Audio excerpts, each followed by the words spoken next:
ചെമ്പരത്തി ഇങ്ങനെ ഉപയോഗിച്ചാലേ ഫലമുള്ളൂ. പണ്ടുകാലം മുതൽ തന്നെ ചെമ്പരത്തി താളിയും എണ്ണയുമെല്ലാം നമുക്ക് പരിചിതമാണ്.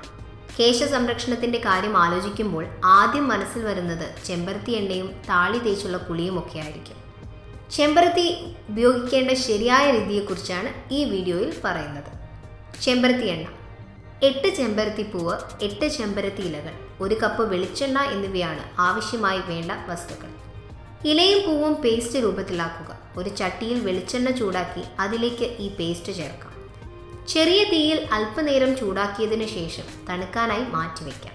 ശേഷം തലയിൽ നല്ലതുപോലെ തേച്ച് പിടിപ്പിച്ച് 10 മിനിറ്റിന് ശേഷം കഴുകിക്കളയാം. ചെമ്പരത്തിയും തൈരും: തൈര് മുടി സംരക്ഷണത്തിൽ ഉപയോഗിക്കുന്ന ഒന്നാണ്. ഒരു ചെമ്പരത്തി പൂവ് 4 ചെമ്പരത്തി ഇലയും നല്ലതുപോലെ അരച്ച് പേസ്റ്റാക്കി 4 ടേബിൾ സ്പൂൺ തൈരിൽ മിക്സ് ചെയ്യുക. ഇത് തലയിൽ തേച്ച് പിടിപ്പിച്ച് 1 മണിക്കൂറിന് ശേഷം കഴുകിക്കളയാം. മൈലാഞ്ചിയും ചെമ്പരത്തിയും നാരങ്ങയും: അല്പം മൈലാഞ്ചിയും ചെമ്പരത്തിയിലയും പൂവും കൂടി നല്ലതുപോലെ അരച്ച് മിക്സ് ചെയ്ത് പേസ്റ്റ് രൂപത്തിലാക്കി ഇതിലേക്ക് അരമുറി നാരങ്ങ നീര് മിക്സ് ചെയ്യണം. അരമണിക്കൂറിന് ശേഷം കഴുകിക്കളയാം.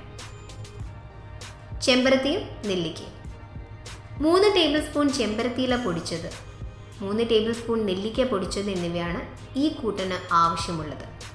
ഈ 2 മിശ്രിതവും കൂടെ നല്ലതുപോലെ യോജിപ്പിച്ച് അല്പം വെള്ളം കൂടെ ചേർത്ത് പേസ്റ്റ് ആക്കുക.